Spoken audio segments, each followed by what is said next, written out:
Hi everyone, my name is Olubumi Ogunpolu and I'm your host for the webinar today. Before we get into it though, I would like to just to warm up the room a bit. I'm just gonna pick like two random people on the call currently. You can just give a quick intro, your name, the business that you do, and I guess what you're looking forward to on this call. Okay, so let me just pick a random person. Ade Dunton Deborah, hi, good morning. Good morning, Ma. Hi, how are you this morning? I'm doing great. How are you too? I'm good too. Thank you for coming on the call. So do you want to just give us a little intro, your name, the type of business you do, your business name, and what you're looking forward to on this call? My name is Adejuton Deborah Adidamola, and I am a snacks vendor. My business is DML Foods and Treats. I'm into the production of peanuts, chin chin, and plantain chips. I'm looking forward to gain insightful knowledge on how to scale up my business and help with the marketing and sales of everything. Thank you. Love that. Thank you, Deborah. That was a lovely intro. Apparently, the business that you even do aligns perfectly with our guest today. So, of course, you're definitely going to leave this call with a lot of, good nuggets and a lot of secrets unveiled as well. Thank you, Deborah. The last person, this person has actually caught my eye since Adagba Terry. Hi, good morning. All right, good morning. My name is Terry. I'm from Delta State. Oh, wow, Uh, Delta. Hi, Terry. Good morning. Hi. Do you want to just introduce your business, what you do, and what you're looking forward to on this call? Okay, I'm into CAC registration and other compliance registration. And through this platform, I want to learn more on how to market my business and to reach a greater audience using WhatsApp, and also for other businesses that I had to printing businesses. I want to use the knowledge I've gained to help scale and to reach a greater audience. So the name of my business is Stealing Digital and Press. Oh, wow, interesting. That's very, very interesting. Thank you, Terry. I hope you're able to pick up on a lot of things from this call.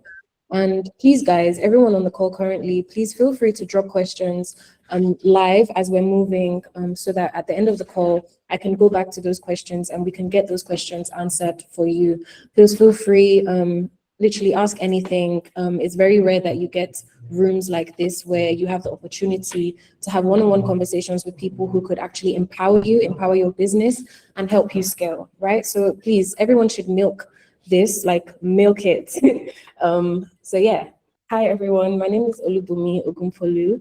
I am a product marketer here at Oloja by Pixie, where we run a product that we've created for businesses that are just starting up and looking to scale. We create tools for these businesses to, run their operations day to day smoothly.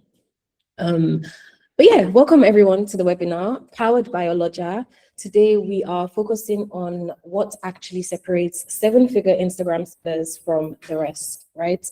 If your business is already selling, if you have followers, you have a website or a WhatsApp catalog, you have customers, but there's like that big but. You can't seem to break past a certain number, a certain figure, a certain ceiling. This session is designed for you, right? So, I mean, on this call, we're going to be, again, just bringing out the pain points. This call is for those who you've been able to build like a presence online for yourself, but your sales do not match the numbers. You know your product is good, but competitors with worse products most times, they seem to be, in more motion than you. You've watched other Nigerian businesses go global. You can't figure out what they know that you're missing out on. This is for you. Okay, today is not motivational. It's just a call that works for everybody. You're leaving here with specific things that you can implement into your business literally today, this week.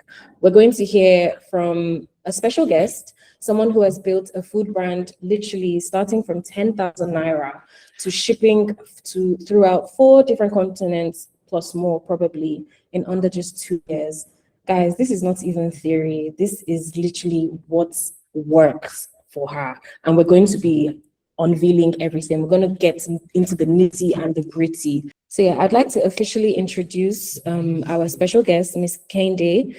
She's our speaker today. She has spent nearly 25 years, I believe, in the insurance industry. She rose to the C-suite, walked away to start a food company with 10,000 naira. Guys, I'm sorry, I keep putting emphasis on the 10,000 naira, but it's not easy to leave a steady income to go into something that has zero certainty, right? And she was able to do that. Her products shipped from Lagos to Dubai, Tokyo, Paris, Singapore.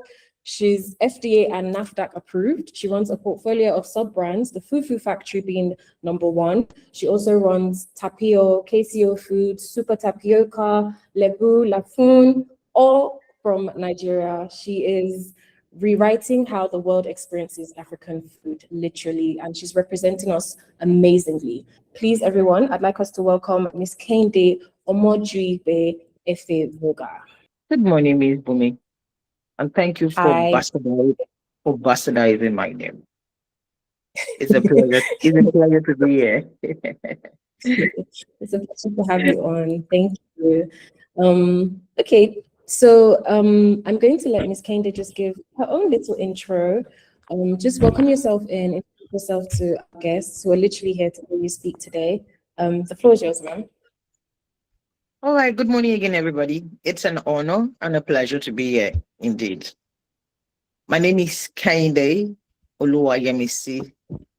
Cecilia Omojuyigbe Efe Voga, and that's the name that Bumi tried to pronounce, Efe Voga. My friends calls me KCO. Who am I?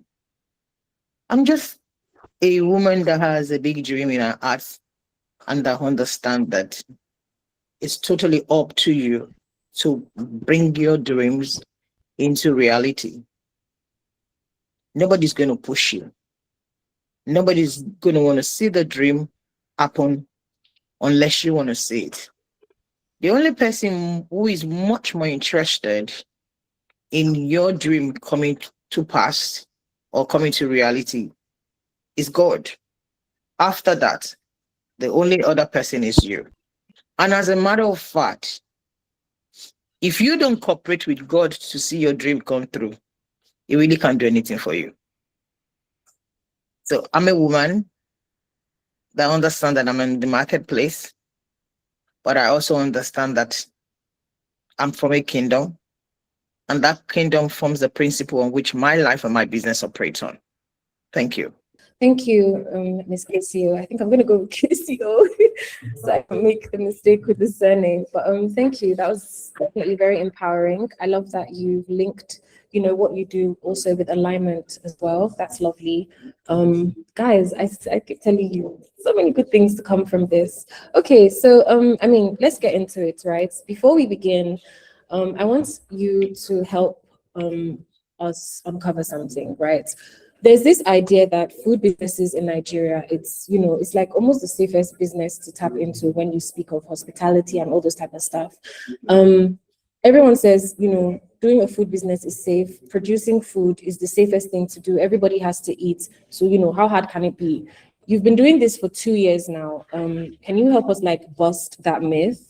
What is nobody telling the first time food entrepreneurs? Can you undo that? Or tell us more into it? All right. One of the biggest myths around the food business is that everybody eats and everybody will buy from you. They wouldn't. Everybody eats, but they don't necessarily will buy from you. Food is not about just making a product. It's about earning trust every single day. Because the customers are asking, is it safe? Will it be consistent? Can I rely on it? The real work is not in cooking food. It's about building a system, quality control, distribution, branding, and much more customer confident. A food business is really a trust-based company that just manufacture food. My advice to first-time entrepreneur is simple. Don't enter food because people eat. Enter because you are willing to solve an operational problem every single day. People don't buy food, though. They buy trust. And I don't want to mention brands, but we've seen brands that looks like they were never going to go under that had packed up. Okay, maybe I should say the most one that is glaring in the face, Mr. Biggs. Mr. Biggs was so big at some point in this country that at every block you could find an outlet of Mr. Biggs. It's the same thing with Tantalizer, the same thing with Tatazini. There was a time when Sweet Sensation was all over Nigeria, and we felt they were going to be the biggest thing. So no, yeah, it is an error to believe that because you sell food, people will buy from you. You have to find a real solution, and you must be ready to deal with operational problem every day. Thank you. thank you. I'm glad we started with that question and you've been able to clear that up, right? You mentioned two things that stuck out. So we have trust, we have consistency. These are two things I do actually agree with. And I think those are two things that quite a few brands do struggle with currently, especially here in Nigeria, right? Having both of them and using them to build and scale your business properly. A lot of people don't understand how important trust is. You don't just get a product from nowhere and throw it at people. Why should I use that product? You know, give people a reason as to why this product needs to be added into their everyday use. Give people, show them the importance of this product and the value it brings to life itself, right? And a lot of brands do kind of struggle with that. Most people think, oh, my product looks nice, it's aesthetically pleasing, so everybody ought to like it, but yeah, not. So yeah, thank you for that, ma'am. Moving on, sorry, we have more people to let into the call.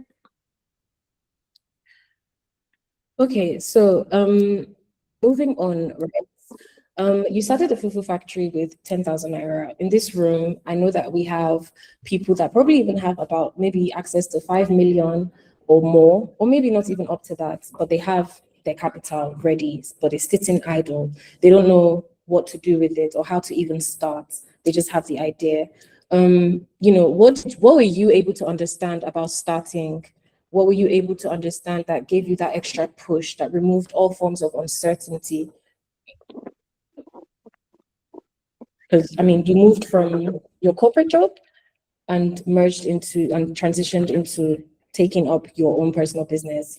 How was that? And you know, where was your head at in making such steps? The first thing I learned is that money is really the first thing people are waiting for. They're actually waiting for certainty. But the honest truth is that certainty is never going to come before you take actions. You're never going to be clear about what you want to do. You're never going to know the direction you're going to go. As a matter of fact, let me say something categorically. If you don't start, there are some other things in your business. There's trade secrets, there are informations, there are suppliers, there are offshoots of your business that you would never know existed if you don't start. I started small because I believed that all I had at that, because first of all, that was all I had at that point. But then movement creates the clarity. So remember what I said earlier, you will never be clear about some things. You're never going to be certain about some things until you start. And it's not in the amount of money that you start with.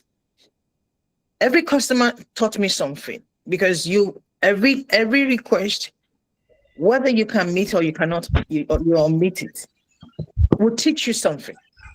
Every mistake brought us to where we are today. And every sales gave us the confidence to push. There was a time when we started where all we could wish for was, let someone just order 10,000 and 1,000 naira fufu in a day. Then we moved to, and we have an order for 10,000 today. But I'll tell you one thing, in between moving from one figure to another figure, There's been mistakes that we've learned. And there've been mistakes we've made that I couldn't imagine if we had started with so much money, the kind of losses and the things we would need to deal with would not be funny. And you see, because people always think that they need all the millions to start. But what I think they actually need is the courage. Because your first version will never be perfect. But your business just needs to exist. I think that the courage to face rejection, the courage to face no, the courage to face door being slammed at your face, mostly if you are coming from, because when you go into entrepreneurship, it's mostly if you're coming from a structured or a paid employment, you're practically moving from known to unknown, because you always know that no matter what, at the end of the month, this is the amount you're guaranteed will come in. But if you're an entrepreneur, you never know. So you never really will have that certainty, because the only thing that brings certainty is actually action. You waiting, you will just there will always be excuses to wait. And that will always happen. Successful business don't start because they have enough money. They always start because someone decide, I'm starting now. So it is only action that gives you that clarity. It's not the amount of money which you start with.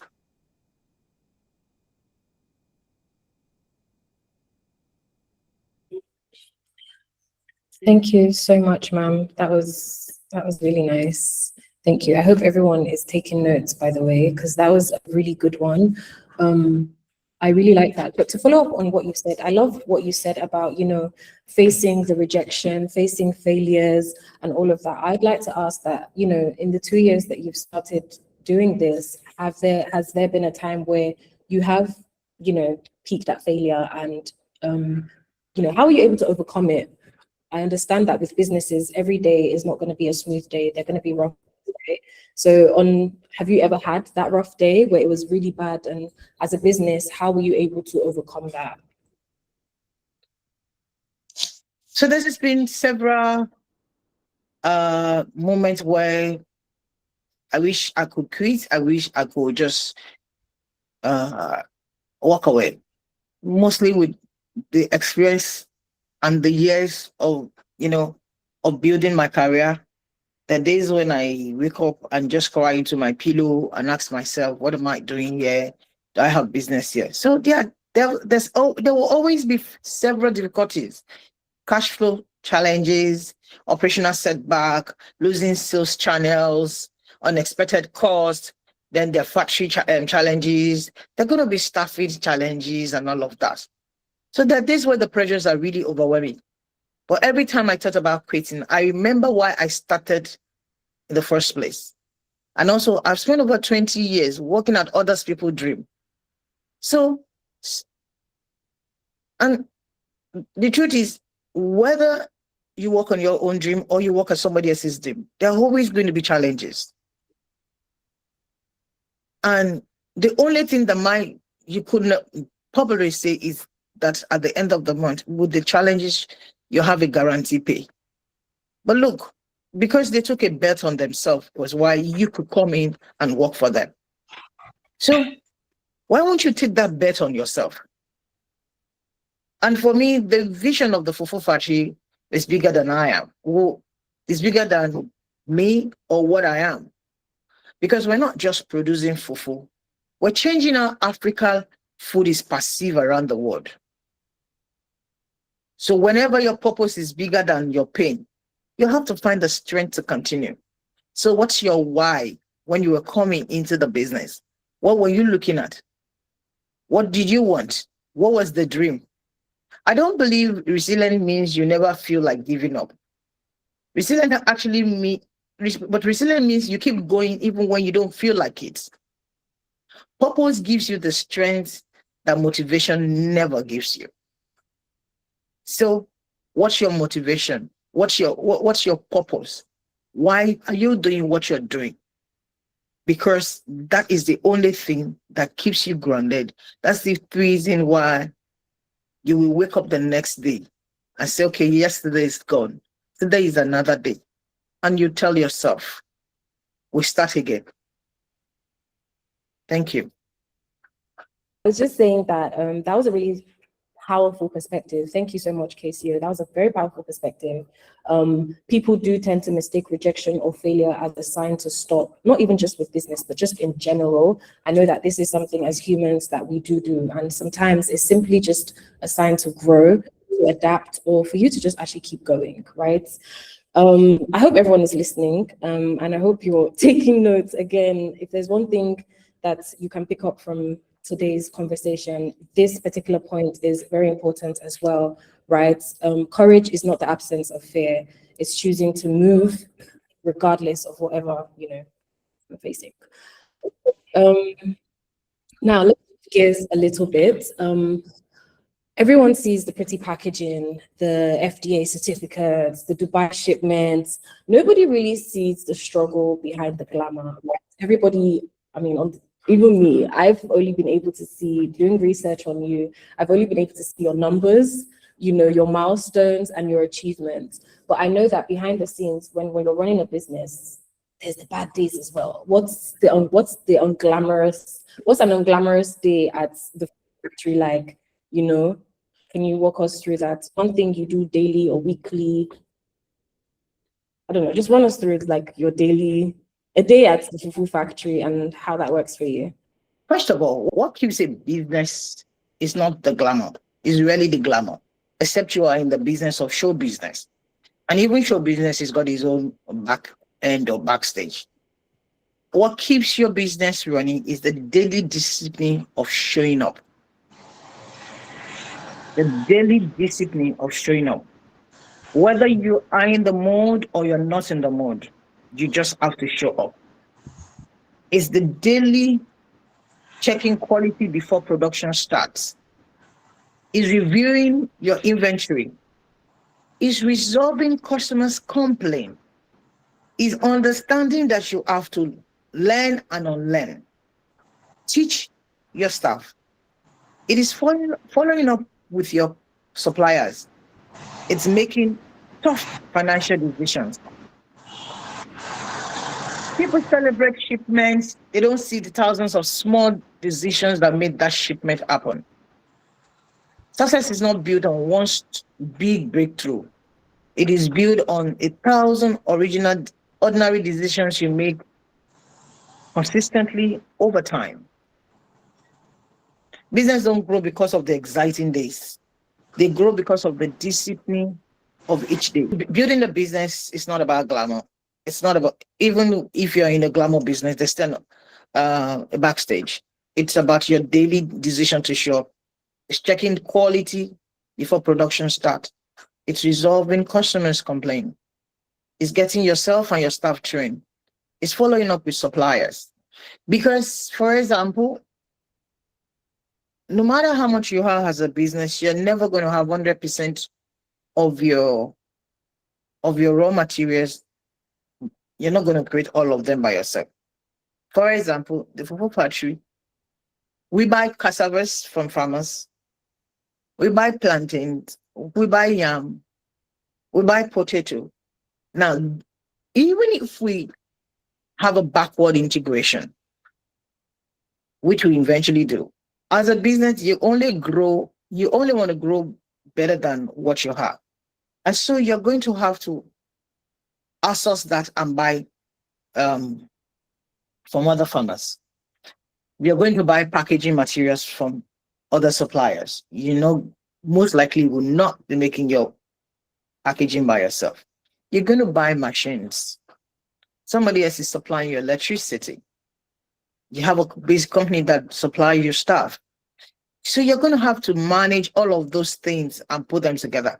And then it's also managing difficult financial decisions, because you're watching your cash flow to stay aloof, but also you have to do capital investment.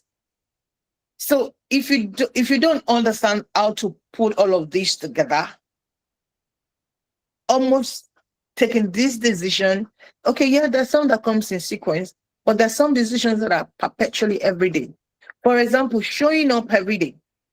That is a decision of every day, whether you feel you're in the mood or you're not in the mood. Because yesterday was bad doesn't mean that you're not going to show up for your business the next day. You're just going to have to find the courage. So these are the things that actually keep the business alive.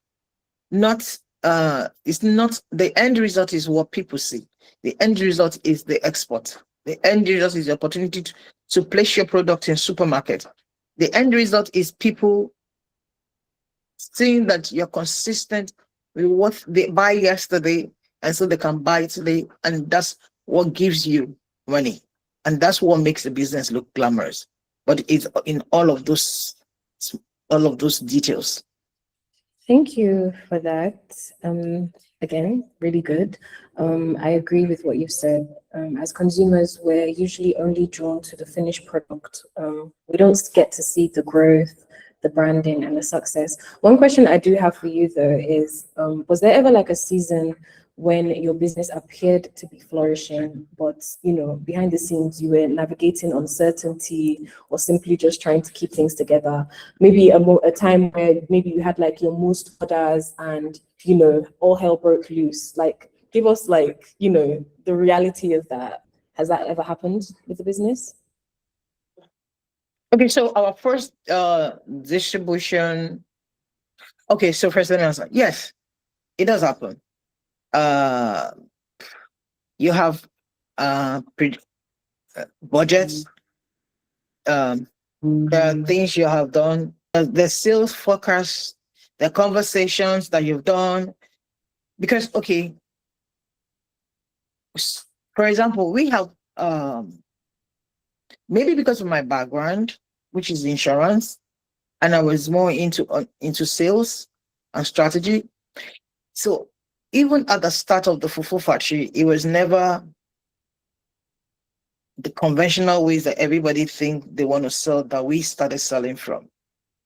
But even at that, there's the sales channel that you think you've concluded.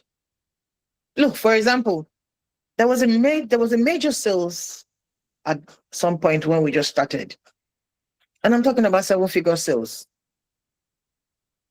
The most painful part is that we had even gone into production, and the client said, "Okay, no, don't worry, we'll make payments tomorrow." And because it was something that the time frame was very short, and we wanted to prove that we have the capacity to deliver so that we can always have this kind of orders. So we've gone ahead to start, prep, start doing post-production and all of that. And then the next morning, we waited for this money and it wasn't coming. A few hours to close the business, and I put a call through to the client and like, "Sir, we haven't gotten the payment." And he was like, "Oh, I forgot to tell you. We actually decided not to do it anymore." You don't want to know how that ought. I know a lot of people on this call can relate to that. Yeah. I couldn't even say a word. I picked my bag and I just walked out of the office because my heart was palpitating. I was worried. I was bothered. We've committed money to raw materials. We've committed money to packaging. What were we going to do about it? We actually even recently just had another blow. So, but for me, this is what I learned when all of this happened. It's just teaching you don't have enough sauce to push your business, enough sauce to push your sales. You haven't gotten to the point, because you should get to the point where people pay you upfront, because there are businesses that people pay weeks upfront to get their goods. So what he just said to me is that, okay, there's still more work to be done. Because if you have to wait 2-3 weeks and you have paid, and that's the only thing that guarantees that you can get my goods, you won't come back and tell me that you've changed your mind. So for me, every disappointment is a learning curve. What did we do? And sometimes it's not even the client's fault, it's your fault. But whatever it is, the question is, you ask yourself, what is the learning curve here? What are we supposed to do to make sure this doesn't happen? So for example, from that first one, we will never go ahead to do production for a private label unless deposit is made. Except that we don't do, except deposit is made, because that's the only thing that guarantees that you will take the goods. We will not run and be over excited about it, because an order is still an order until it is confirmed, and the only thing that confirms it is payment. And if you're a growing business, if you don't learn to do that, you are going to keep messing up with your financials. You will borrow money. For example, if you had borrowed money to do that order, you still, regardless of what happened, you still have to pay the interest on the loan. You still have to pay the loan. So in as much as we want to grow, we have to put a structure around ourselves to protect ourselves so that we're not taken advantage of. And that's one thing that you want to do as a business person. Find a way to minimize, to make sure that your risk is being taken for granted or being taken advantage of is minimized. It differs for each business and each industry, but you can do as much as you can. One of the things I think everybody should learn to do is, look, you might not be able to afford to have a lawyer to do contract, but get on ChatGPT, tell you what you want, let you produce some kind of document for you, read through it, filter it. And when people see that you do that, you're taking a bit more serious.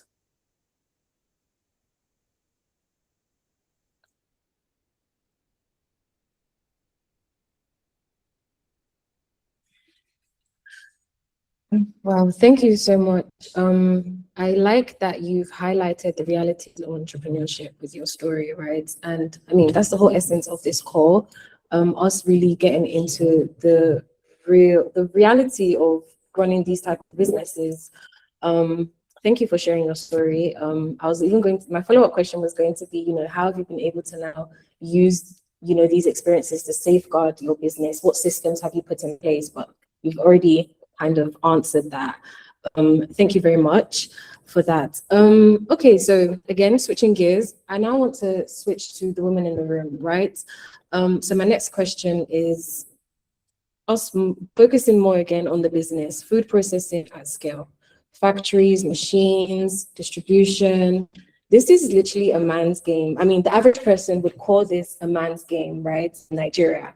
So, I mean, when you walked into that world, at your age and with the experience you've had with corporate, you're literally walking into, like, I would call it the lion's den from my perspective, right? Coming from a corporate suit, how did the men let me not say how did the men in the industry receive you, but how were you able to just, create space for yourself in an industry that is sort of dominated mostly by men? So my straightforward question or answer would be that I never walked into manufacturing trying to prove that a woman can do it. I walked in to build a world-class business. The moment when people underestimate me, some assume I don't understand machine, production, factory operations, and mostly because I came from a total different background, which is insurance, and I'm a woman. But instead of arguing, I learned. I spend time every day understanding factories. I ask questions. I listen to engineers. I learned production, food safety, quality control, supply chains. One thing I had to learn from corporate life was waiting for perfect structure before moving. Because entrepreneurship teaches you to build while you're waiting, while you're moving. I also learned that competency has a language everyone understands. Because the truth is that when you show competency, eventually people will stop seeing your gender and start seeing your results. It's as simple as that. Competency is a language that every industry understands, every industry. So we started Fufu Factory in less than 3 years. We know the number of products that we have, the number of certifications that we've had. So when you're talking about the Fufu Factory today, you're not talking about that his own, or you want to sit and start telling the stories about me being a woman. Because the question is, what has a man done or a man's been able to do that we've not been able to achieve in the industry? So I think it's when you don't know what you need to do, what you have to do, that you start to argue. An argument is always usually won by the person with the loudest voice. But that hasn't displayed competency in any way. So whether it's in the food industry, whether it's in the healthcare industry, whether it's in the aeronautical industry, whatever industry, competency has a language. I have become a student all over again, learning, schooling. I go for training. I'm always reading because I need to prove myself. So I'm a Christian. Let me bring up this verse. The Bible says, study to show yourself approved, a workmanship that needed not to be ashamed. It's not about just the Bible. It's about whatever industry, whatever field you find yourself. If you don't study and show yourself that you and show the world that you can do it, they're just going to keep telling the story of your gender. It's never going to be it's never going to be the result of your competency. So I'll say to any woman, forget your gender. And look, it's not a war. If you want to build a business, it's not a war of war. It's not a war of, can you prove? You got nothing to prove. Just prove yourself.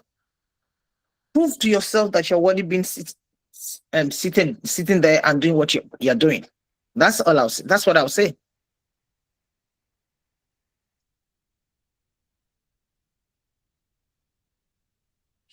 Thank you so much. Thank you so much. I think you gave us a very profound statement. Again, guys, I hope you wrote that down because I did. Competency is a language that everybody understands. And I think that statement is very much self-explanatory. Sorry, I'm a few minutes ago.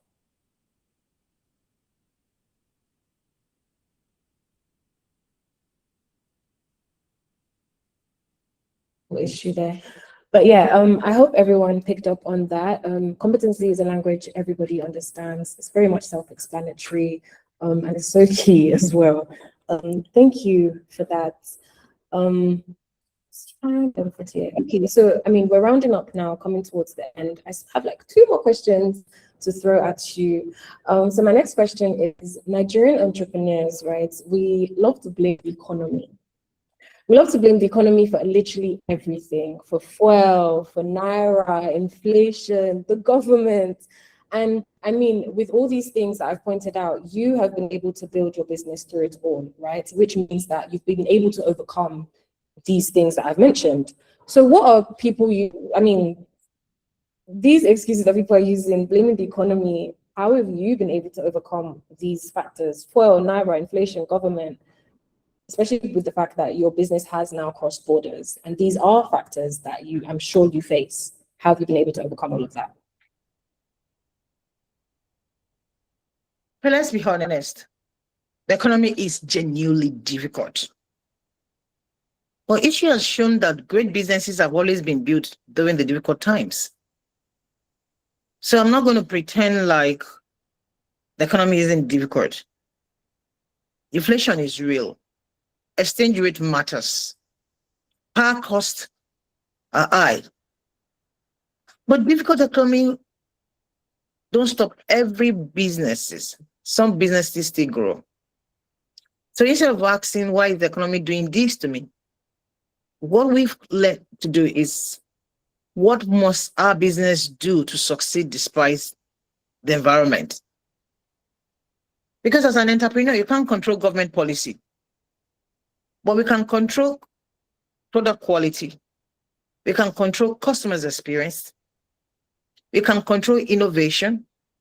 We can control speed, and we can control efficiency. And as long as you can control the things that are in your own immediate environment, I think somehow you'll always be able to control the impact on your business. If you don't do that, it's going to be both bars. For us, one of the decisions we made intentionally as a business is the product we sell, our raw material is local. We were going to make sure that whatever is the foreign exchange output that we're going to do in the business was going to be very, very minimal. Because if the dollar is not stabilized, so what do? You budget for this today at this price, tomorrow is at this price. You can't have stability that way. So it was something we had to do intentionally, because we're a growing business. One of the things we decided we were going to control was our customers' experiences. So, for example, logistics has become one of the biggest nightmares in running a business in Nigeria. But see, if a customers buy Fufu pack of 3,000 naira from us, and you're going to dispatch the product, and the product dispatch price is 7,000. Every time the customers think of buying product from you, he doesn't see Fufu as 3,000 naira anymore. He sees it as 10,000 naira. So tomorrow, he might buy it today. Tomorrow, it might not come back. So what did we decide to do? We say to ourselves, what is the best way to solve this problem? And so we decided that when we have orders that the dispatch prices are so high, as a business, as an organization, what margin of this can we absorb? So we bundle our orders. We operate from the highland. If we have orders on the mainland, we bundle all our orders going to the mainland. We take them to a particular spot and then dispatch to the customers from there. Now, the cost of moving it from the island, because we're moving a bunch, when we spread it, it's something we can still absorb. And then by the time we're dispatching to the customers on the mainland, the customers can still bear that cost. But a lot of people don't think of that. And so instead of 7,000 naira, if I do a dispatch of 1,500 naira to the customer, tomorrow, he doesn't see it as a burden. He will buy my fufu again. One of the things that inform how we do our product or how we come up with a new product is, what's the market need? Where are the gaps? That's one of the things that informs some of our products. For example, our tapioca lines, it was how people really want their product done. Not assuming we don't do things because people do it. That's the only way you can survive in an economy. The greatest of businesses have always been built in tough economy, but tough economy is not an excuse. Some business will die because the business and the founders cannot adapt to changes, do not understand that they need to begin to look for a more effective. So I'll tell you another one. when we realized that the cost of diesel was increasing, what did we do? We decided to batch produce our products. That way, we save money on fuel. You've got to sit down and ask yourself, where is this eating us most? And look for a solution. It cannot be copy and paste. And that's the danger of copy and paste mentality when you're doing a business. Oh, because ABC is doing it. First of all, the limitation that is already on ABC that you did not know, that you did not see, because you copy and paste the business, it's already something you're going to deal with when you eventually show up. And because it's not something you sit with and say, what do we do? How do I start this? You're not looking at what do people really want? You're not solving a real problem. It might be difficult to tweak your solution. It might be difficult to go on a different direction. We led the packaging of fufu in Nigeria. That didn't come just as giveaway. No, it was a first mover cost we're paying.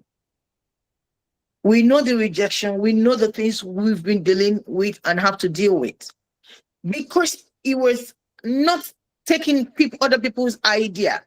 We're the one that knows that we understand the challenges, and as each challenge comes, we understand we need to go back to the drawing board and deal with it. We can't keep using the economy as an excuse to fail. So every great company that will survive doing economic challenges have to understand efficiency, have to understand innovation, have to understand quality, has to understand customer experience, and has to understand that innovation is the key to survival.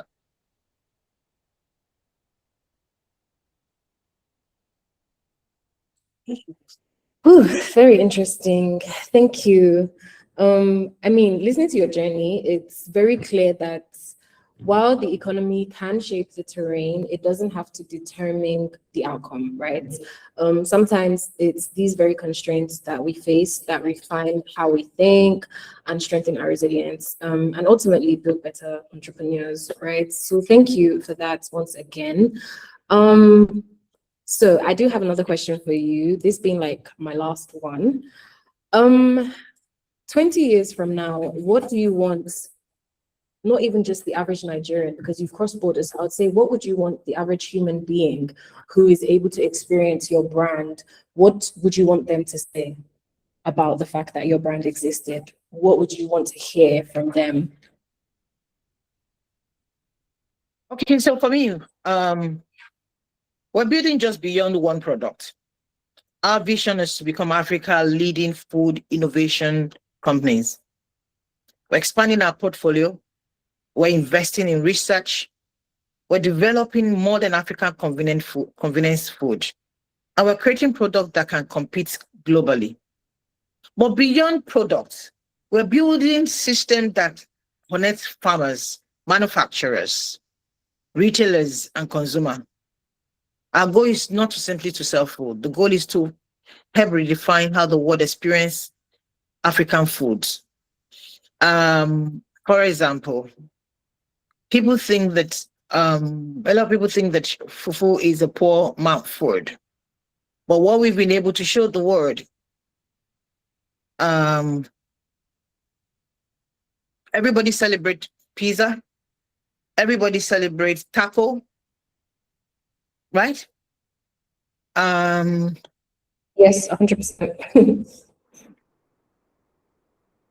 So what did we do? We decided to celebrate our own food. Nigerians will pay premium for sushi, but sushi, pizza, taco, pasta, they were common food.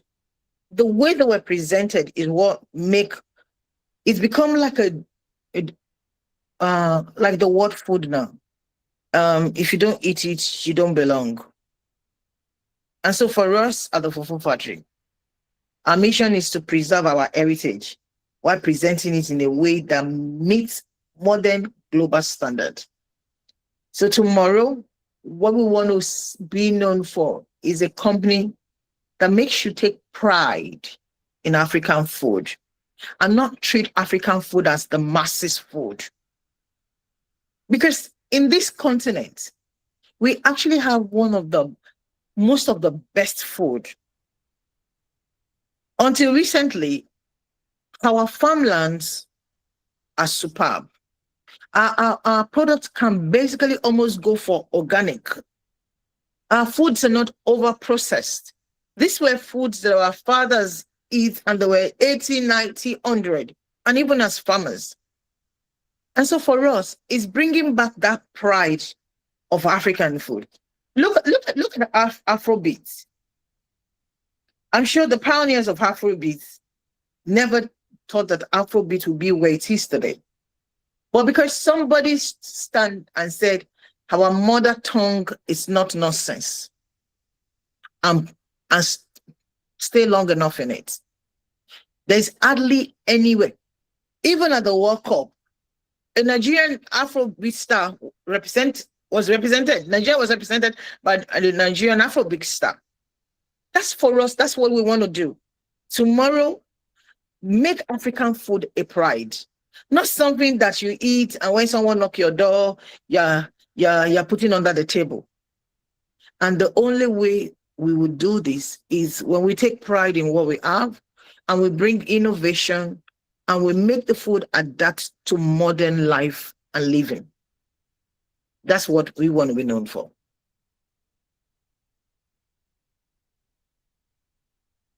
Very inspiring, super inspiring. Thank you so much, KCO.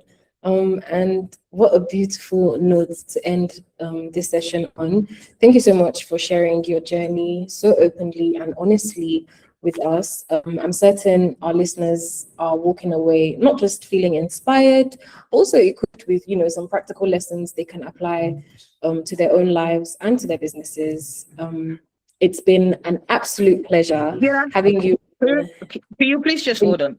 The first lady that spoke said that one of her desire is to be able to understand how she can get our goods out there and all of that. Okay. Do you mind if I answer that question? Because for her, I think that this section will only make sense if she's able to address that.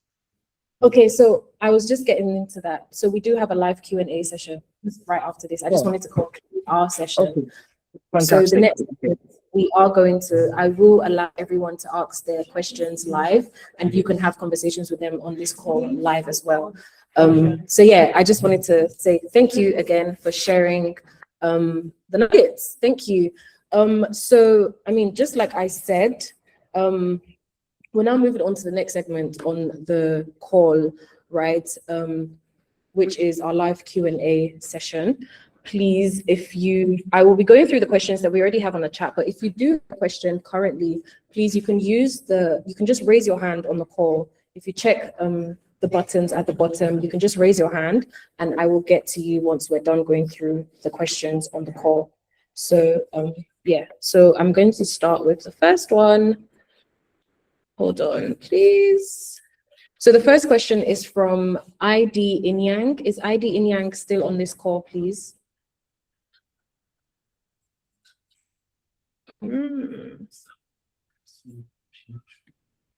Okay, so he's not on the call. So, I mean,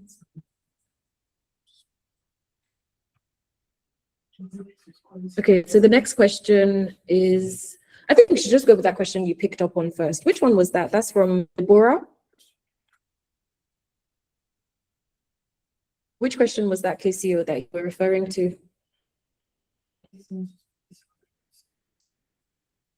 She said she wanted to know how she can sell more of our products and all of that. Oh, like what to, okay, so Ade Dutton Deborah, hi. Do you want to go ahead with your question, please? Okay, hello ma. Thank you so much for this opportunity. So, can you hear me? Yes, I can hear you loud and clear. Okay, ma. So I run a small snack business and I've been able to get good feedbacks from customers. But now my challenge is growing consistently. As someone who has built successful product-based businesses from Fufu Factory and your other businesses, so what would you advise I focus on first to move from making sales occasionally to building a brand that generates consistent revenue? Okay. So the first question I'm going to say is this: building a brand is not um just about sales. It's the branding that brings you the sales. But I understand what you mean. The first question is this: for you to build a brand, you have to have a system, and for you to build consistency, you have to have a system. So the question is, for example, I don't know if that's what you do. I want to try and remember if that's what you said you do. I think changing is one of the things you say you do. So in our growing up, the average way most of us learn to make food in the kitchen is to just do a guesswork. I pour this one is enough. I pour Maggi is enough. The salt is enough. When you are building a business, you can't turn your recipe to a, because first of all, what it means is that you can only do production when you are there. So you have to build a system around your recipe, which is sit down. If I use 500 grams or 500 kg of flour, what is the, if I want to, okay, let me not start from that kind of high figure. If I do 2 kg of flour, how many kg of sugar will go inside? How many grams of salt will go inside? How many kg of milk will go inside? How many kg of butter will go inside? Now, one of the ways that I started with, I developed my recipe myself, and then I begin to scale it up.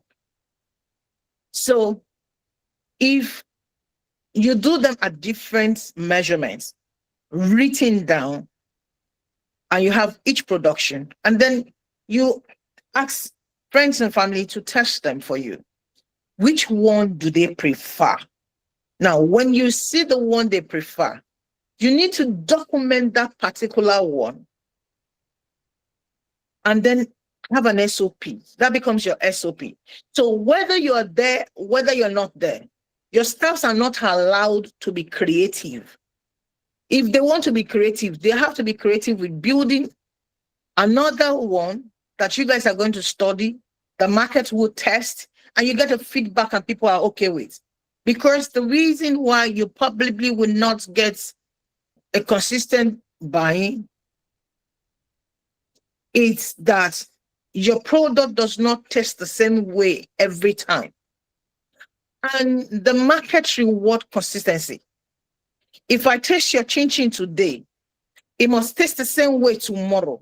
It must taste the same way after tomorrow. On and on and on. That means that you have standardized your production. For example, how hot must the, and it's as detailed as how hot must the oil be before before the flowers are dropped into it to make it fufu. Sorry, to fry it to make it chin chin. So it means that in this part of the world, when we're not quick to understand that we need to invest in our businesses. So for example, it means that you have to get something, you have to get thermometer that you put in your oil that tells you what's the temperature of the oil before the flowers are put inside. You have to determine at every frying how many quantity of that flour goes into that particular hotness of oil. It's that detail. How long, when it's finished fried and it's poured into this to the sieve, how long must the chin-chin remain there to drop oil before it's packed? Now, that's what gives you a standard on which your product is formed. And you have to do this for each of your products. When you have a consistent product, then you have peace. And then in terms of sales, a lot of us overlook the contact on our phone. Even as of today, I sit down every day to send messages to all the contacts that I have on my phone. Because if you do not sell for example, if you do not have NAFDAC certifications, you can't sell in Nigeria supermarkets. So that leaves you to an options of the contact on your phone, your friends, your family, people in your church, the salons you go to, if you belong to association, cooperatives, if you belong to old student association, whatever association. Because if you don't market your business yourself, who's going to do it for you? And it's not one today, and then you're gone off for another two months or another 2 weeks. It's consistently. It's when you consistently put your business in people's face. That's when you become the top of mind. Then people have top of mind awareness. For example, the biggest of companies in Nigeria, you'll be amazed at the amount of money they still spend on marketing. I went out on Sunday nights and I saw some lounge branded by the multinationals in Nigeria. And these are not beer companies. No, I'm talking about picnic branded some lounge, and we're giving people testing their new products you got at the lounges, but the whole place were branded with. That's one of the things that, as a business person, as a startup, you must learn how to do PR. And I'm talking about not PR in terms of money. Have every time in your bag a little bit of your product. Do a sample size that when you get to a new place with your business detail on it, you can give to people and say, test it. When they like it, they will call you, they will reach out to you. But you cannot not be in the supermarkets and then you want to make sales. Every avenue that you have, you must learn. See, the malams in your neighborhood and more beyond your neighborhood, they don't need NAFDAC. You don't need NAFDAC number to sell to them. Go to the malam. Give him a sample. Tell him, test it. Your customer will like it. Starting with small. And then people like see the order. Then the man calls you. And you keep building sales like that. You can't wait till everything is perfect. When we started Ready to Eat Fufu, we were going to restaurants and say, look, we give you this sample, just let your customers try it. When they like it, you can place an order. We must learn to understand. Yoruba has an adage, we must learn how to do that. We must learn to make sample sizes to give to people. We must learn to consistently tell people about our products. And one of the things you also must learn is the pain points in the business that you are serving. Yeah. Because sometimes it's not just selling your product, it's letting people understand that you understand the pain point in that business, and that is a solution you're offering. Do I make any sense to you? 100% you do. We are with you. Thank you for that. I think we have a hand up, actually. Thank you so much, ma. Onyedima Favor. You're welcome. You have a question? Yes, I do. Good afternoon. Okay, Okay, my Favor, question is. Okay. Sorry, My question is. Can I go on? Yeah, so just a moment, please. I wanted to say yourself. You also say the business. Okay, my name is Favor Onyedima. I'm from Abia State. I run a footwear business and then an event management business.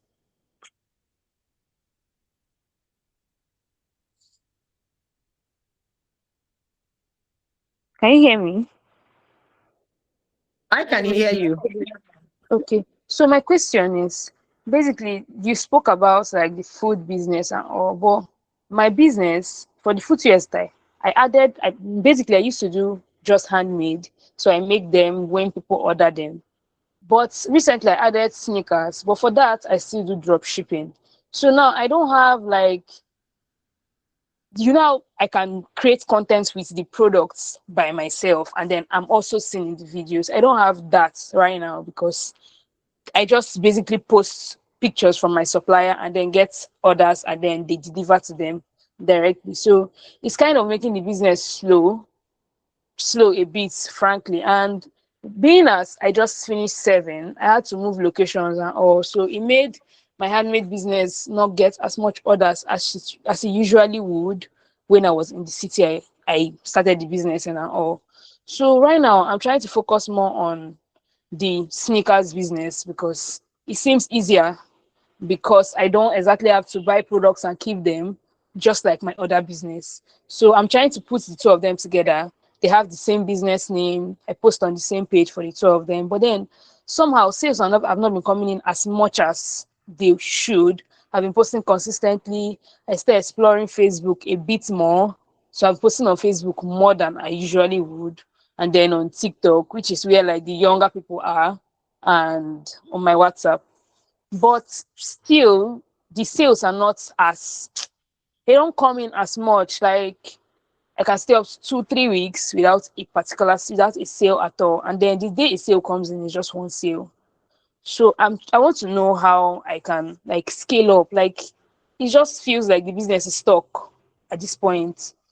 There's So I'm no gonna growth say or something anything. to you outrightly. You I don't didn't want hear to you. stop, and I'm not necessarily saying um you don't want to stop. I understand that, but funny thing, you must have, no matter how much you want to run away from it, you must invest in your business. And when I say invest in your business is, for example, so this new line is out, but you're waiting for somebody to send it to you, or you're posting pictures from your supplier. You might really not get the kind of effect you want. But what about investing in a sample of each new lines or each new design that is out? And then you can have live remodel wear it for you. And you can have a conversation on what it looks like. Is it flexible? Is it this? Is it that? Number two, as much as social media, it's fine. I hope you understand the fact that a lot of people that you meet on social media are people that don't know you. And on social media, people buy because they trust, except you are an influencer, and that still comes down to trust. So that's why sometimes you can have 100,000 followers and you're still not making sales, because it's not about the number of followers. People need to be able to trust you. So what happened to people around you? So you having 1 2 samples with you in the bag every time you go out. Maybe you go to a meeting, you go to a couples lounge or whatever meeting. What about the people that you do business with? And what about you being a life model of your own product by yourself? Because if you don't invest in something, it shows that even you don't believe in it. And this is one of the challenges that I have as a model in Nigeria, where a lot of the things we do is just trading, ship dropping. Because there will always be new things. There's always new design trying to catch people's attention. So I think you need to begin to look at 3 5 10 years go. What are you going to do with this business? And so the summary of what I've said to you is, first of all, I think you need to invest in your own business, not just posting on social media. I'm not an expert on that. I have a team that handles my social media, so I can't talk authoritatively, but I do know that the algorithm actually even peg your post, even when you sponsor it, because what they believe more is when you do videos that are creatives and all of that. Have you thought of buying samples and doing live videos by yourself, and how that goes, and build trust, connect what you're selling to something else? Maybe, how about if you look at schools around you, and on the inter-sport day, you go there and do a content from inter-sport because it's a trainers, it's a canvas and all of that. And you do that. I think that, like I said, when you pick business idea just because everybody is doing it, sometimes it limits the creativity that comes to you on how to handle some problem. I think you need to sit down and also ask yourself, why are you doing this? What are you doing this for? Because to really do so much sales on social media, you have to have a name. Have you built the name? You have to invest in name yourself. People need to trust you. And that you need to start to think about. I hope that helps to answer your question. Thank you. Thank you. All right. Thank you, Favor, for asking the question. I hope she's been able to give you your answer. Deborah also thanks you as well, Ms. Kisio, for the answer you gave to her question. Before we go on to my next question, I have a Marcelo Food Limited with their hands up. Do you want to quickly? Marco Food Limited. You can go ahead and ask your question, please. Marco Food Limited. Okay, so since the mic isn't coming on, I'll move to the next question. So someone asked, what was the actual moment you realized this idea had real potential as opposed to just being an interesting idea? Hello.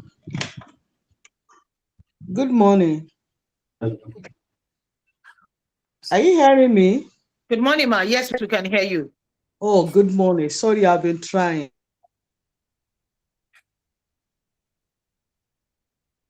Okay, sorry. Marco Food Limited, just a moment, please. We're gonna have to come back to you because I've already gone into the next talk. Maybe she's having each problem connecting. Could you just let her talk? We'll take this off them. Don't worry. Okay. All right. Thank you, madam. I'm very grateful. I'm into packaging and sales of further rice, palm oil, and white honey and acha. I thought, hope you are hearing me, ma'am. I had packaging of further Are you and hearing palm me? oil. Are you hearing me? I can hear you, ma. Okay, thank you, ma. I said that I'm into sourcing, packaging of further rice, acha, white honey, and palm oil, and I have a NAFDAC and ASAP. But my present problem is that despite that my product have NAFDAC and international certificate, the marketing is so slow.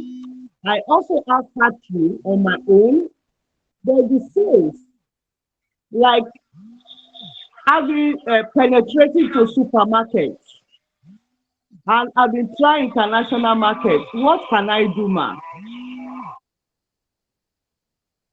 Okay, ma. Could you please mute your phone so we can hear each other?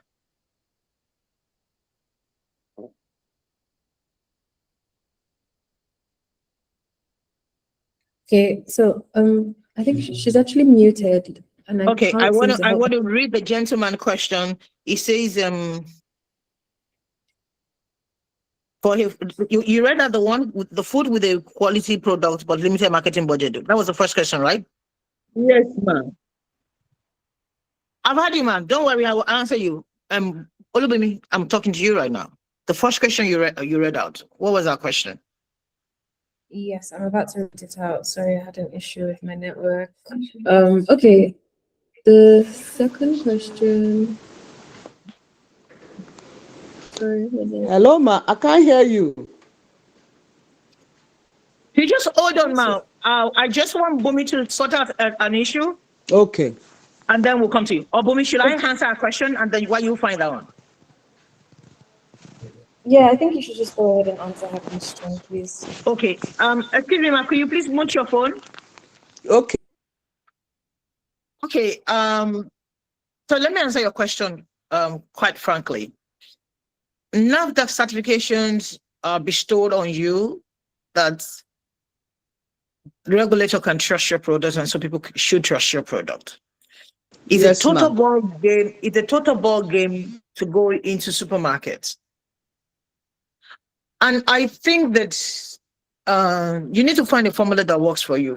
For example, I personally took a decision that I wasn't going to go into supermarket directly because, for example, there are over 2,000 supermarkets in Nigeria. So if I go into the supermarket directly, it means that first question is, do I have the staff strength? Do they have the competency? Can I undo the receivables? And so I said no. Because in Nigerian market, there is still the place of the distributors. And the distributor channel is actually one of the biggest, it's actually the biggest. For companies like Indomie, Indomie does not sell its product by itself. Indomie gave its business to a marketing company, which you can also call a distributor.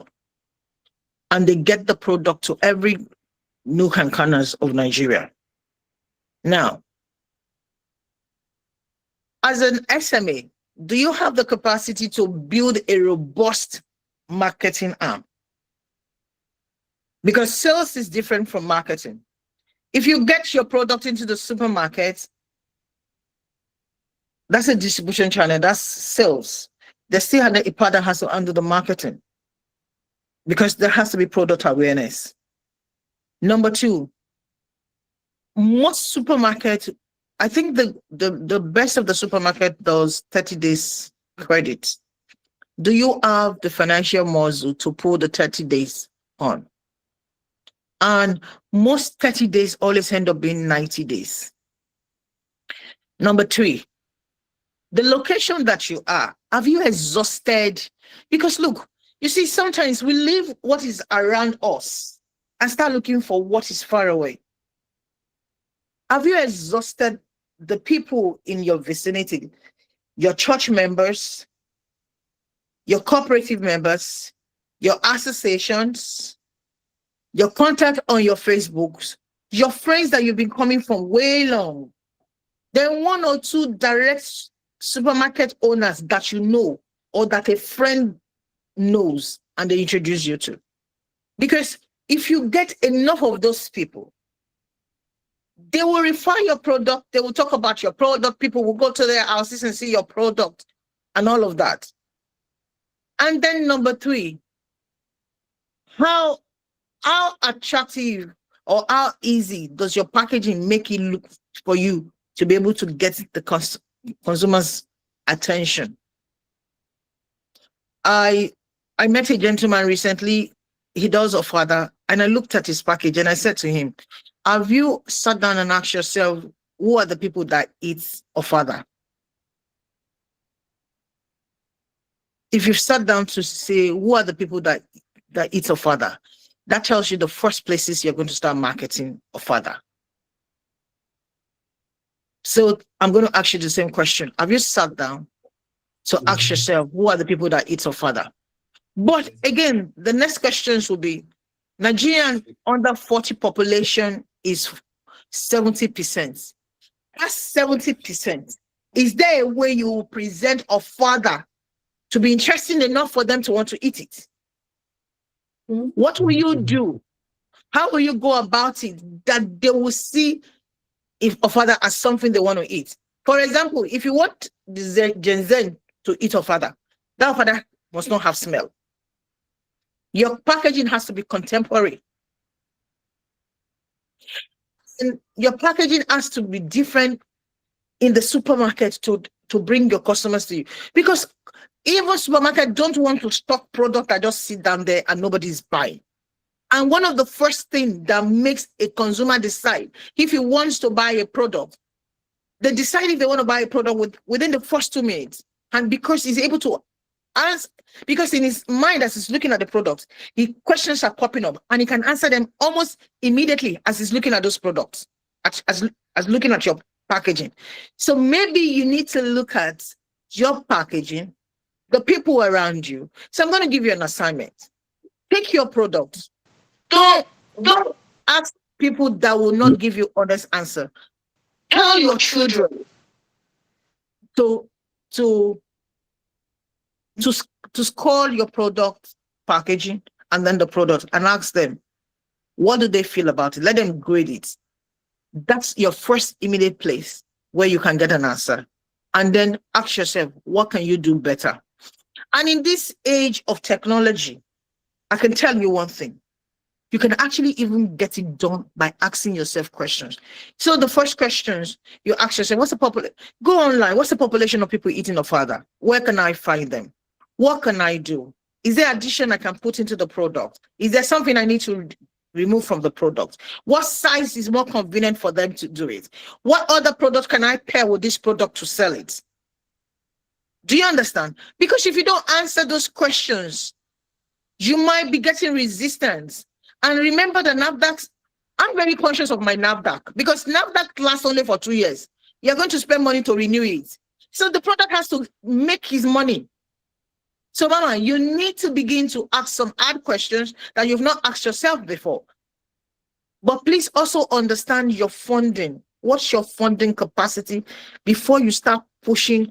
Like for example, at the Fufu Factory, we deliberately didn't get into the supermarket the first 2 years because we do not have that kind of funding. We can't have our fund tied down for 90 days. I hope I've been able to give you a little bit of direction. Yes, ma. Thank you, ma. You're welcome. But ma, how can I get the marketing team? I've been trying to sort that can assist me because I'm not so good in marketing and this online something. Is that, I don't know. Do you not have any team members? No, or marketing, no, ma. Mama, get a young person, not on they don't have to do it full-time, part-time staff that works for you online and push it. Thank you, ma. You're welcome, ma'am.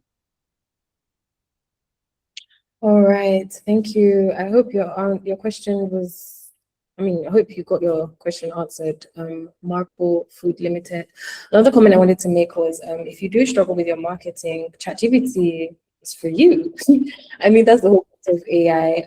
I think nobody should be shy to use AI for their businesses at all. We're in a world where, it's now a reality. So yeah, I just wanted to add that. I actually even think that is a suicide mission for you not to use technology to run your business. And ChatGPT is not the only AI process that you have. And one of the things that I think the Nigerians business people need to start to do is to start to ask critical questions and begin to even ask forecasts and begin to think about not just today and think about the future. For example, you want to ask yourself, in another 1 year, in another 2 years, what product can my product be replaced with? What product is my product competing with?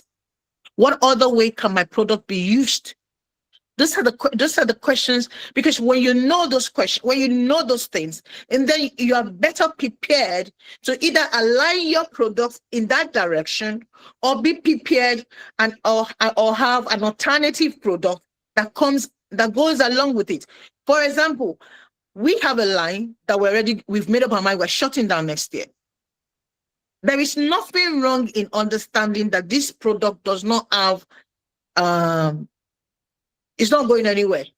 It's not about how many lines of product that you have. Yes, there is jack of all trade, master of none, but better than one. But also there is a time to understand that there's something called a product decline. Your product grows to a level and sometimes it begins to come down. You have to understand all of those things so you'll make informed decision. And look, it's your business. The day you started the day you the day you decide you want to start to do that business, you didn't sit anybody down. If it's not working, don't be ashamed to tell yourself it's not working, and ask yourself what's going to work, what's working. Or because the best part of strength is understanding, as much as you don't quit, but it's also a strength to understand where you need to make a U-turn, or to do a redirection, or to pivot, to redesign, to understand the things around your business, or the place to drop a particular product if it's not working in your product mix. Because you're tying down money with inventory. You're tying down money. Hello, are we good? Hi, can everyone hear me? Can you hear me? Sorry. I can hear you. Okay, great. Unfortunately, we are pressed for time. I still have a demo that I would love for us to go through. So unfortunately, the questions, we're not going to be able to go through all questions. But once again, thanks to KCO again for joining us on this call and, you know, sharing some really necessary tips, right, on how to scale your business and how to be in full proper motion, right, beyond the glitz and the glamour and whatnot. Thank you so much. Once again, I hope everyone was able to learn a lot from this, and I hope that with what you've learned, you know, you don't have to wait till next month or next week. You can literally use these tips and instill them into your businesses today, right? And to be honest, I think I would love to hear like feedback from everyone at some point. You know, feel free to reach out to me. Let me know how these tips helped you scale your business. Let me know how, you know, one or two things that were shared on this call today have brought out the success of your business. I'd love to hear from each and every one of you. Please make sure you do that. After this call, you're going to get an email, a feedback mail. Please make sure you fill that out as well. We love to hear your feedback and know how better we can service you all. Before you all come off this call, again, like I said, I want to do a demo, right? Just give me a second. We're about to go into the demo session for Oloja.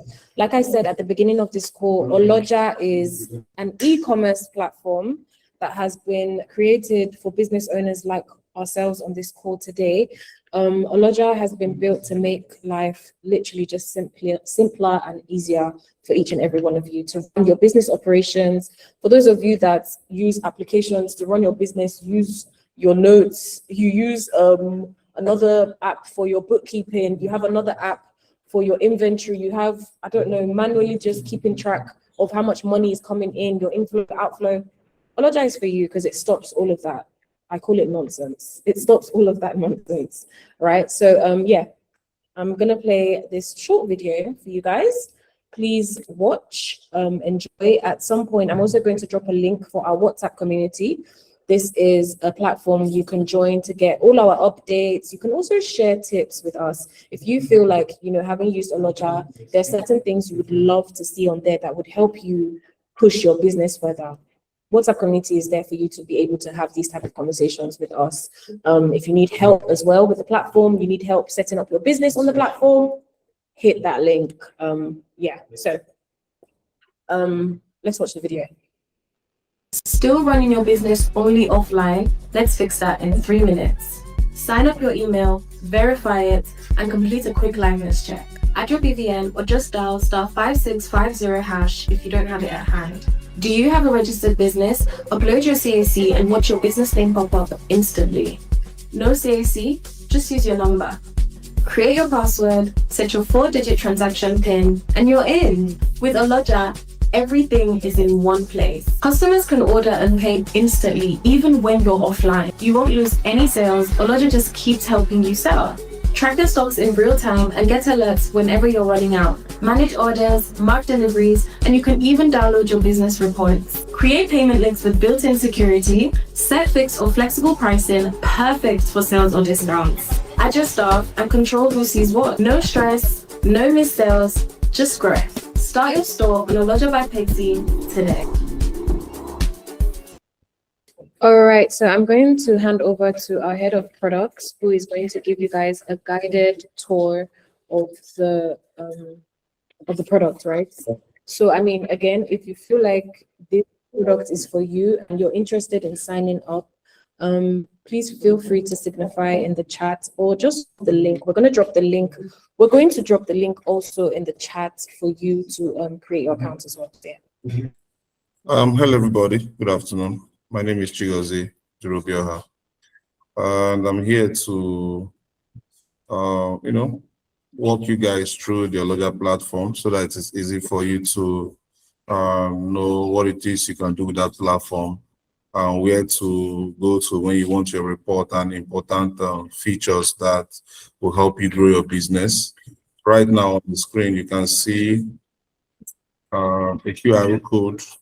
You can simply just scan that QR code and it will take you to the landing page of the website. If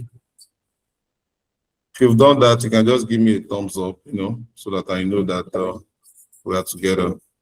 For those who cannot, scan the QR code, you can also check on the chat. The link for oloja.africa is there, so you can easily just click on it or just copy it and paste in your browser. If you've done it, okay, I can see the thumbs up. Yeah, thanks, guys. All right, let's go. Okay, so we are assuming that you all are with us, and if you either scan the QR code or you have typed www.oloja.africa, or you clicked on the link in the chat, and it will definitely bring you here. This particular interface on the screen. So for our first-time users, most importantly, you have to sign up. Right? Sign up means you're trying to register so that the system recognizes you on the platform. And so you can, easily click on start for free. I can see the start for free. Create your free account here. Click the start, or you take it up. Simply take it up.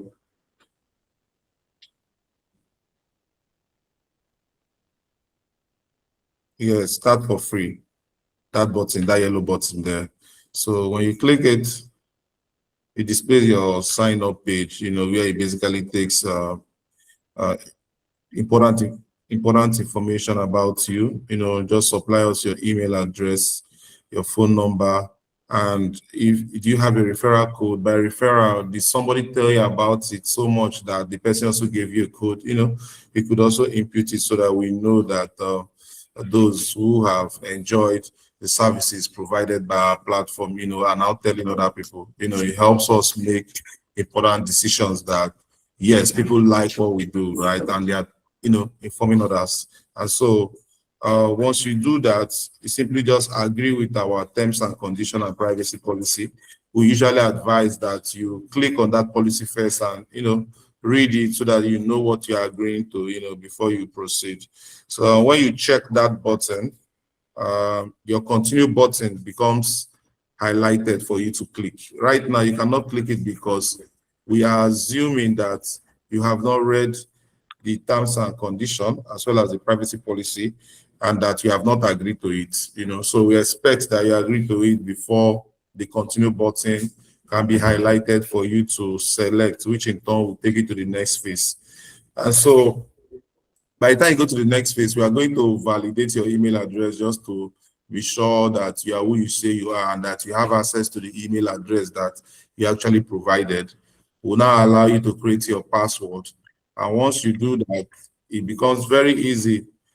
I can see Oyedima is saying, I can't see anything. Is anyone having that issue as well? Oyedima, it might be your network. So once that is done, it becomes easy for you to log in, to see your dashboard. So once you have your username and password, you can now log in, just as you can see on the screen with your email address and your password that you've created. And now you'll be welcomed, to your dashboard. Your dashboard basically will tell you, how much transaction has happened today, how many sales have come in, how much have you received so far, But the most important feature for you here, immediately when you sign in, is for you to create your store, because your store gives you, like your store, usually people have physical store. Now we are giving you an online store. It's important so that people can discover you without having to walk down to your shop, right? Not everybody need to walk down to your shop to be able to buy whatever it is that you're selling. We can now do this online, and that is the reason why Oloja is on this journey with you, to be able to replicate what you have physically in a digital manner. And so for us to do that, once you log in, you go to the marketplace. Once you click on it, you click on stores. So click on set up a store, especially for the first time users. So what do you want to call your store? What exactly, what's the name of your store, right? You could easily, notify the store name. And then what do you sell in that store? What's happening in that store?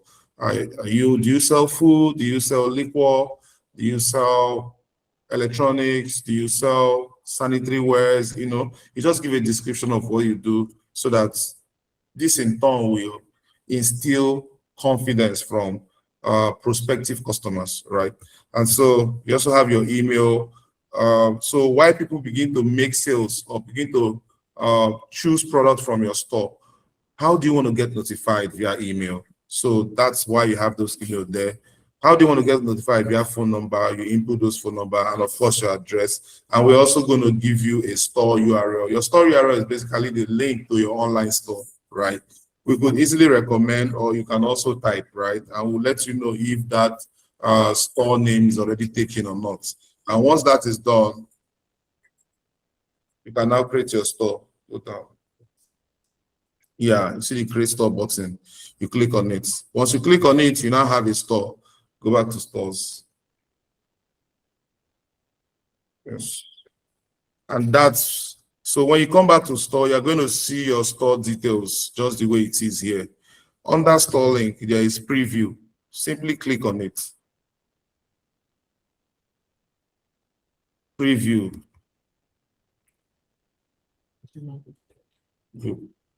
Yeah, click on preview. You can see now that your store has been created. So sometimes you may also want to share your store link, with your customers. It's also important. So you can also click that clipboard here under store link will help you copy your URL by clicking on this. Yes. Good, it has been copied. So what this means is you can paste it elsewhere. You can send your friends on WhatsApp. You can send to various communities on WhatsApp. You can share with your church members to check out all the products that you have without them having to visit your physical store, right? And you also have the prices of all the goods that you want to sell on those stores, making it very easy for you to receive payments and for you to figure out how to take your product, to the buyer. Now let's go to adding of products. You can see the next one, products. So when you click on product, the next thing you should do is to add a product.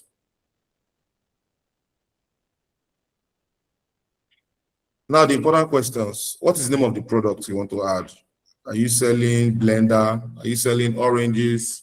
Is it cooked rice? Is it pineapple juice? And then you give us a description of the whatever it is that you're selling, so that we know that one, what you're selling is safe, especially if it's an edible. How did you prepare it? These are important information that can instill confidence in your buyers to be like, oh, I like what this person did here.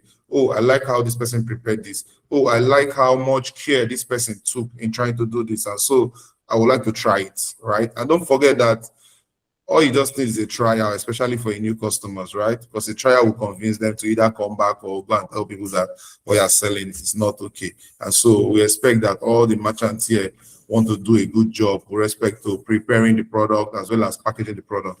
And so what is the category of this product? Is it the physical goods? Is it electronics? Is it the clothes? Is it clothing? And so this is where you just go and select and help us figure out the type of goods that you're selling. There's also a subcategory. For example, a category can be renewable energy, right?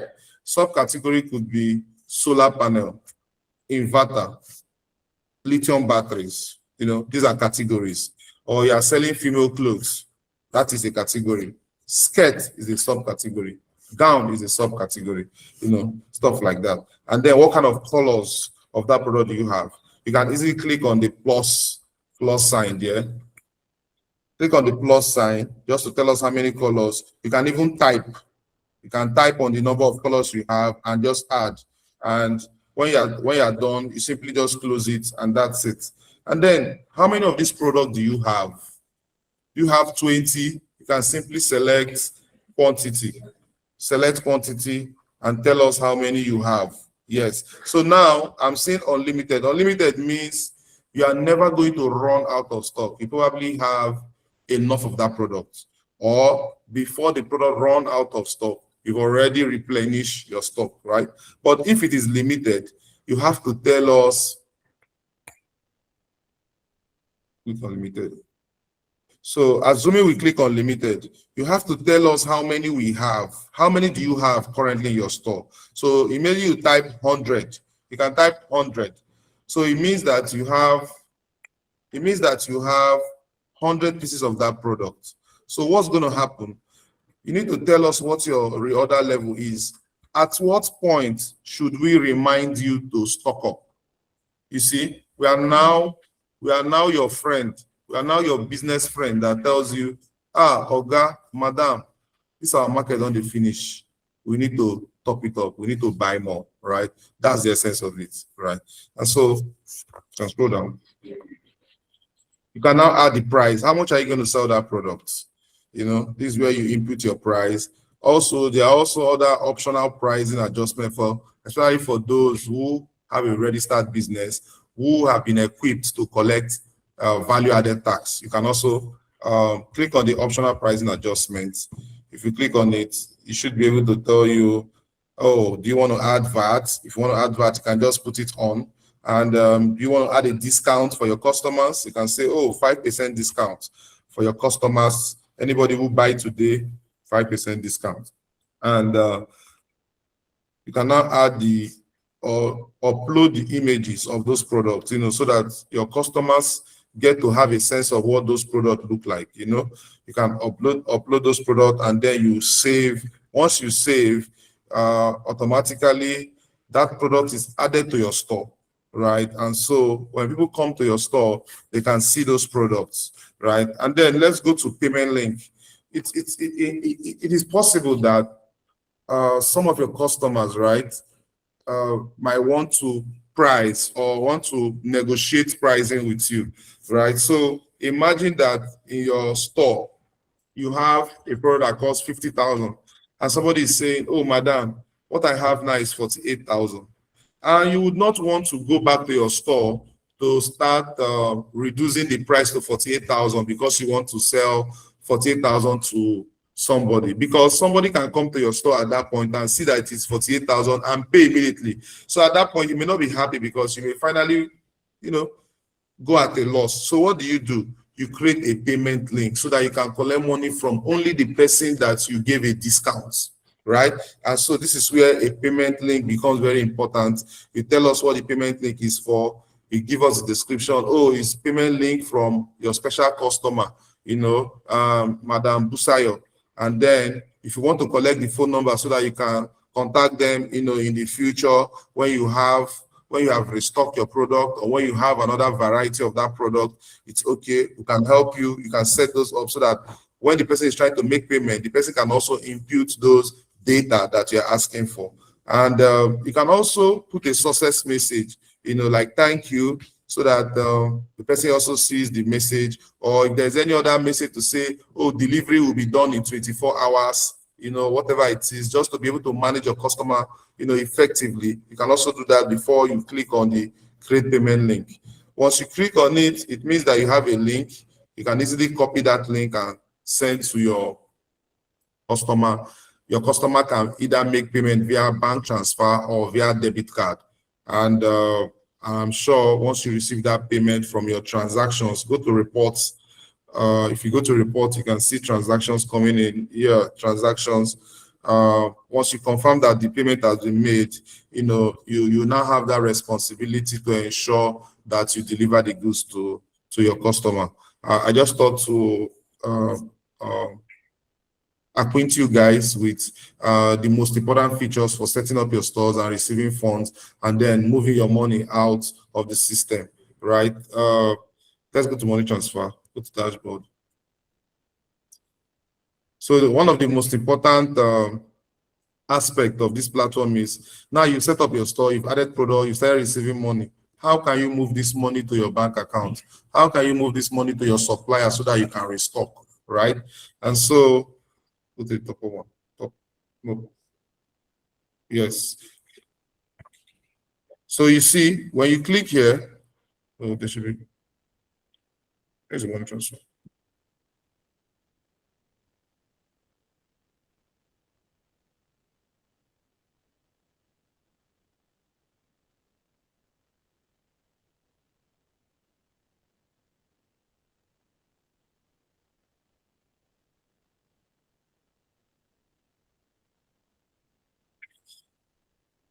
So on your dashboard, you go to the account balance, you select this three dotted button, you're going to see money transfer. So ensure that the individual transfer, right, is selected, and then you choose the bank of the person you want to send the money to. All the banks in Nigeria are listed there, so you don't have any fear. Input the account number, input the amounts. If there is need for description, especially as a business person, it's very important so that it helps you remember why you're actually making this payment, right? And then you continue, and it should be able to ask for your transaction PIN. Here we have a transaction PIN, and it's important to know that, or our advice that you also update your KYC so that we know you properly with respect to nationally accepted identity, as well as identifying your business, so that your money transfer transaction can be seamless. This brings me to the end of my demo. If you have any question, I'll be glad to take them. And just so you know, this is how a store looks like. So you can see the product, you see the amount, and how to make payments. So I'm on standby. If you have any question, you let me know. Thank you.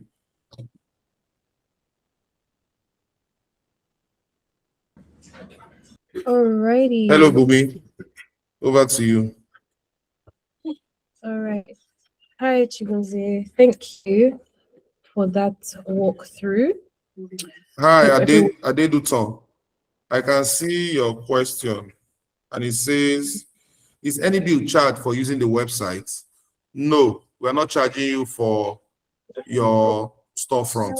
We are not charging you, and there's no monthly charge. And this is one of the unfair advantage that you have with Oloja, because I know other platform charge, but we don't charge. Okay, thank you.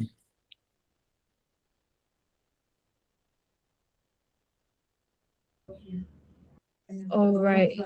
Thank you, Chigozie, once again.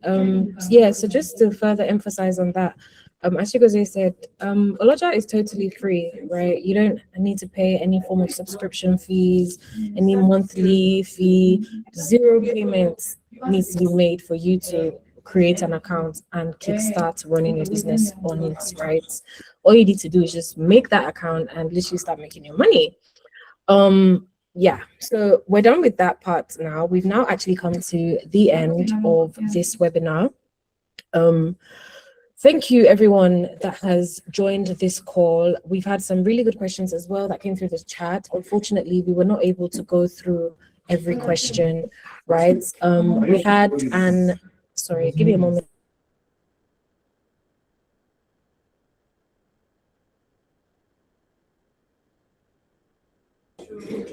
Yeah, and to our guest, Ms. KCO, again, thank you for walking us through, your business model. Thank you for giving us some great tips. Thank you for sharing honest tips as well, giving us, not just strategies, but tools as well that could make running our businesses way easier, right?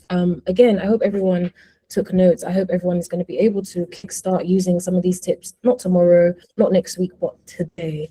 And I guess if you do want to reach out to Ms. KCO, if you do have more questions as well, I'm going to give her the floor to just, give closing remarks and share how you guys can actually reach out to her in case you do want to have more conversations or guidance, or even just know more about her business as well. So yeah, Ms. KCO, again, over to you. I don't know, if just closing remarks once again, and if you just like to maybe drop, if you have like a contact that our listeners can reach out to you on as well to have conversations, and for those who weren't able to get their questions answered, they'll be able to answer you on there as well. So yeah, over to you now.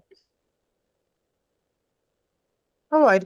Thank you, everybody. It's been to the Oloja's team. Thank you for inviting me. I appreciate the opportunity. To everybody on this call, look, I'm just gonna say, keep grinding, keep believing in your dream, but also putting in everything you need to put into the dream to become a reality. Legacy is actually not what we build, it's actually what we'll leave behind. In your lifetime, make sure that you have a legacy that you remember for when you're gone. And no matter how tough the economy is, remember that you're tougher when you're determined to make it work. And there's nowhere else that you can make it work faster, better for yourself than Nigeria. Because believe me, everything that you need in life in Nigeria is 2 phone calls away. One person calls one person, one person. You call one person call one person, one person call one person. Always keep that in mind. Build the right network around you. Learn, unlearn. If there are things you're holding on to that does not profit you, it's time to discard it. I always say to people, always subscribe to superior knowledge. If you learn something and it's not benefiting you, unlearn it and move on. And remember that the business you want to build cannot grow beyond your mindset. Yes, institutions are built by systems, but remember that people build, the quality of the people that you have in the system is what the system will look like. And so keep investing in yourself, keep investing in other people, renew your mindset always, be open to changes, but much more, be the change that you need by yourself. My name is Kehinde Cecilia Omojuyigbe. I'm the founder of the Fufu Factory. And if you want to reach me, no, let me ask for a favor. Please, could you be kind enough to please just follow us on Instagram? It will be a pleasure and honor. And if you want to reach me, you can send me a message on Instagram, WhatsApp. And I promise I will respond to each and every of your questions. Thank you once again. Thank you, No, everybody. madam, why don't give us your contact number? Reach me on the Fufu Factory Instagram, and we can do all those details, ma'am.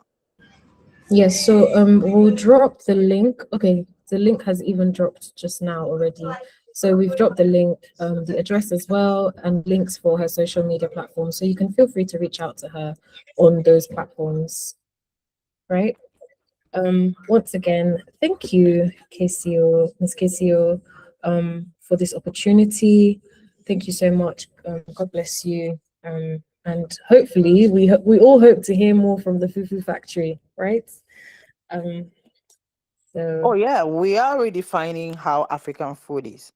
And so the only thing you can expect from the Fufu Factory is that we keep pushing the edge.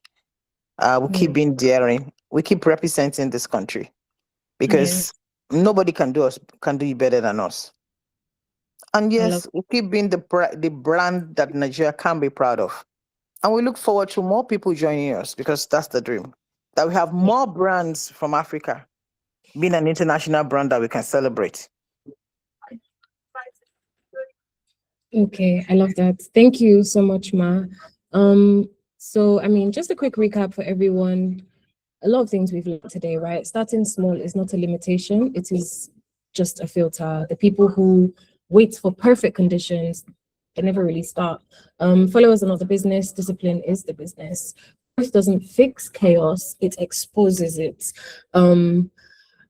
Competence is a language that everybody understands. I literally kept that at the top of my head. I absolutely loved that one. Nigeria isn't your ceiling, it is your unfair advantage if you know how to use it. I hope everyone has been able to resonate with everything that has been taught today, that has been shared. If you see your business somewhere in the story that Miss Casey has shared, then what you need isn't more motivation, right? You need the tools that let you actually run your business the way she has been able to run hers. Fortunately for you, that is what Oloja does, right?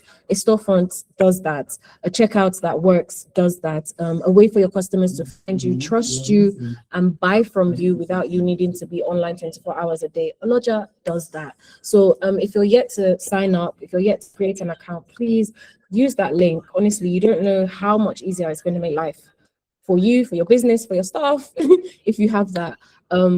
That's what Oloja is built for, right? Chigozie, thank you. That's our product manager. He did an amazing walkthrough.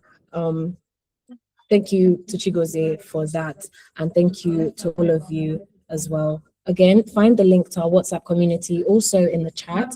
The WhatsApp community, once again, is just a platform where we can all just communicate without any boundaries, right? You can feel free to ask questions, share tips, even share your milestones. You know, if you've been able to hit some certain achievements using Oloja, share with us on the platform. That is what the community is about.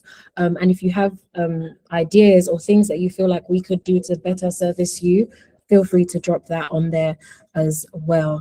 Once again, thank you everyone for joining, and hopefully we will see you at the next Blueprint by Oloja webinar. Bye everyone.